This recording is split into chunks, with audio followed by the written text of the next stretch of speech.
শঙ্কর বেদান্ত মঠ ও মিশনের ৩০তম বর্ষ পালিত হল।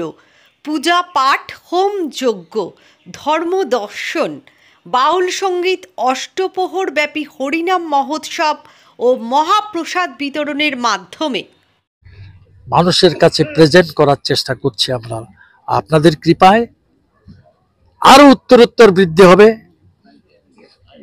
এবং গীতা, উপনিষদ, বেদ, বেদান্ত সারা বিশ্বে, এই নন্দিত জিনিস সারা বিশ্বে ছড়িয়ে দেব, এটাই আমাদের ব্রত।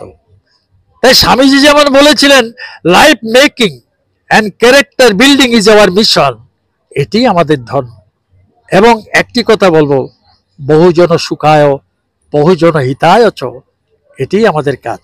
Leave and love. নিজে বাস করো ভালোভাবে, অপরকেও বাস করতে সাহায্য করো। Live and love, this is our religion. সনাতন ধর্ম তাই বলে। তাই এই পুণ্যব্রতে আমরা দীক্ষিত হয়েছি।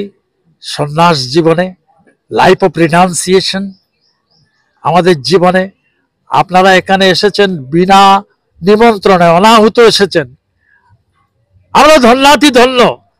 আপনাদের এই মিডিয়া আমাদের কাছে এসে আপনারা ধরা দিয়েছেন, ভালো জিনিসকে প্রচার করতে চাচ্ছেন। আমরা প্রচন্ডভাবে এপ্রিসিয়েট করি আপনাদেরকে।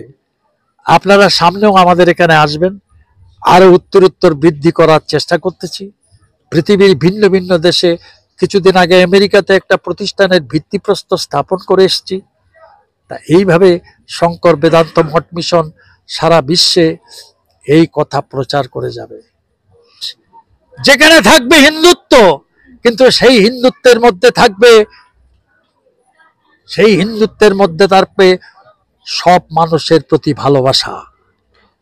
এই যদি হয় তবেই এ দেশ সুন্দর হবে, সার্থক হবে, এটাই মনে করি। নবীন যারা আছে, নবীনের উদ্দেশ্যে তাদের মধ্যে এনার্জি যাদের ভিতরে আছে, স্বামীজি বলতেন, give me a few men and women who are pure and selfless, I shall shake the world. স্বামীজির কথা, আমার কথা নয়, স্বামী বিবেকানন্দের কথা। Give me a few men and women who are pure and selfless, I shall shake the whole world. মানুষ তৈরি করা এই বড় কাজ। তা আজকে যারা বিপথে পরিচালিত হচ্ছে, আজকে যারা সমাজের ভিন্ন ভিন্ন দিকে, অবক্ষয় প্রাপ্ত সমাজদের দিকে চলে যাচ্ছে, তাদেরকে টেনে চলুন আমরা আধ্যাত্মিকতার দিকে নিয়ে আসি, জীবন তৈরি করা। তাই ধর্ম মানুষকে শুধু সংসার থেকে দূরে নিয়ে যায় না, সংসারে রেখে মানুষকে যাতে সুন্দর হতে পারে তার চেষ্টা করে। গীতা তাই বলে। গীতা মানুষ কর্মবিমুখ করে না, কর্ম সমুখ করে তাদের কাছে, যাতে করে কর্মটা অ্যাটাচমেন্ট না থাকে, নিষ্কাম ভাবে সমাজের সাথে, for the interest of the society, for the interest of the world, for the interest of our country, তারা যেন কাজ করতে পারে। সেই হিসাবে ইয়ং ছেলেদেরকে আমরা সবসময় গীতামুখী করি। তাই আমি আমার এই ছাত্রীদেরকে অনেককে বলি, তোমরা সবাই গীতা পড়ো, সপ্তাহে একটা দিন মাত্র গীতা পড়ো, নৈতিকতার জন্য। তাহলে আমরা আমাদের সমাজকে আমরা ভুলবো না কোনোদিন।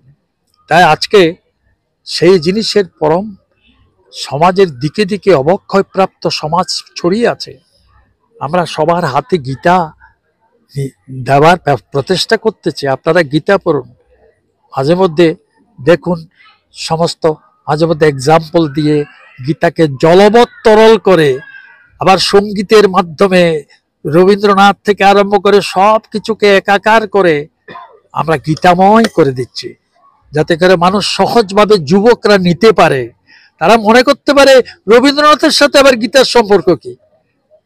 এই যে ধারণাটা, এই ভুল ধারণাটা ভেঙে গিয়ে আরো বেশি মনে করি আমরা এটাকে ইমপ্লিমেন্ট করব, এবং ইমপ্লিমেন্ট করে সমাজকে সত্য সুন্দরে প্রতিষ্ঠিত একটা সমাজ ভারতবর্ষে প্রতিষ্ঠিত হোক, যেখানে থাকবে না কোনো হিংসা বিদ্বেষ, যেখানে থাকবে হিন্দুত্ব।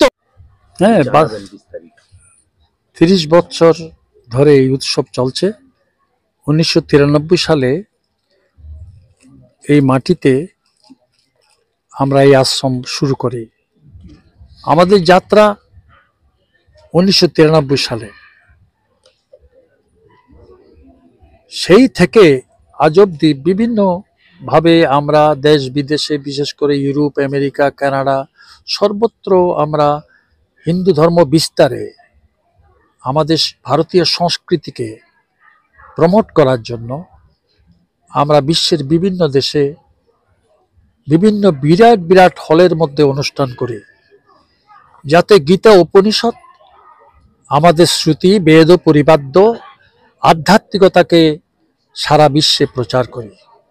আদি শঙ্করের আদর্শে অনুপ্রাণিত হয়ে সন্ন্যাস জীবনে এসে নিষ্কাম কর্মযোগ সেবায় ব্রতী হয়ে আমরা এই কাজ করছি। আপনারা দেখছেন 2012 সালে তদানীন্তন, আপনারা জানেন, অর্থমন্ত্রী, পরবর্তীতে যিনি রাষ্ট্রপতি হয়েছিলেন, প্রণব মুখার্জিকে দিয়ে বিএড কলেজ উদ্বোধন করেছিলাম এবং বিভিন্ন সেবামূলক কর্মকাণ্ড পরিচালিত হয়েছে। ডক্টর রঘুবংশী, যারা আপনারা জানেন, এক সময় মুকুন্দপুর সেই দেবী সিটি হসপিটালের তিনি সিও ছিলেন, তিনি অনেকবার এখানে এসেছেন, হার্ট ক্যাম্প করেছেন, দুস্থ দরিদ্র মানুষের সেবার জন্য যখনই বলতাম তখন তিনি আসতেন। তার অনুপ্রেরণায় আমরা একটা মানুষের রোগীর পরিষেবার জন্য শঙ্কর বেদান্ত মঠ মিশন, একটা আপনাকে কি বলবো, সেটা অ্যাম্বুলেন্সের পরিষেবাও আমরা দিয়েছিলাম। তারপর বিএড হলো, ডিএলএড হলো, পরবর্তীতে আবার বিএসসি নার্সিং প্রতিষ্ঠিত হয়েছে, 1 লক্ষ বর্গফিট পরিমিত বিল্ডিং তৈরি করেছি। এত বড় বিশাল প্রতিষ্ঠান, 4টা কলেজ এখন চলছে, 200 মেয়েরা বিএসসি নার্সিং পড়ে। এবার 75 জন বেরিয়ে গিয়ে অনেক জায়গায় তারা রিপ্লেসমেন্ট পেয়েছে, প্লেসমেন্ট পেয়েছে। এই বছর আমি 2 মাস ইউরোপ, আমেরিকা, কানাডায় ছিলাম, ওখান থেকে চলে এসছি। তারা ওখানে যখন যায়, তারা আমার বক্তৃতা শুনে মুগ্ধ চিত্তে প্রচুর ডোনেশন করে, প্রণামী স্বরূপেই প্রচুর টাকা তারা আমাদেরকে দেয়। তাই আজকে তারা, এটা শুধু কথা নয়, এখন একজন ভক্ত লন্ডন থেকেও আসছে, যার বাড়িতে আমি থাকতাম, তার নাম অঞ্জন পা। সে এখানে এসে খুব মুগ্ধ হয়েছে। তাই প্রতি বছর বিদেশের মধ্যে যায় এবং পূর্ব বাংলায় যায়। যশোরে আমার একটা আশ্রম আছে, এই শঙ্কর বেদান্ত মঠ মিশনের নামে, সেটা 85 সালে প্রতিষ্ঠা করেছিলাম। শঙ্কর বেদান্ত মঠ মিশন মাধ্যমিক বালিকা বিদ্যালয় তৈরি করেছিলাম। অরফেনেজ, অনাথ আশ্রম আছে, 32টা অনাথ ছেলে আছে ওই যশোরে। এখনো পর্যন্ত বৎসরে একবার আমি যাই ওই ছেলেদেরকে দেখার জন্য।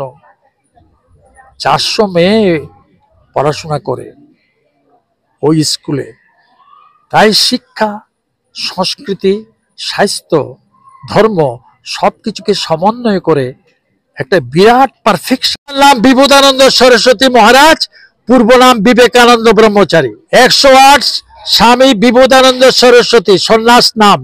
আমার শঙ্করাচার্য আমাকে নাম দিয়েছে, তাই পূর্ব নাম ছিল বিবেকানন্দ ব্রহ্মচারী।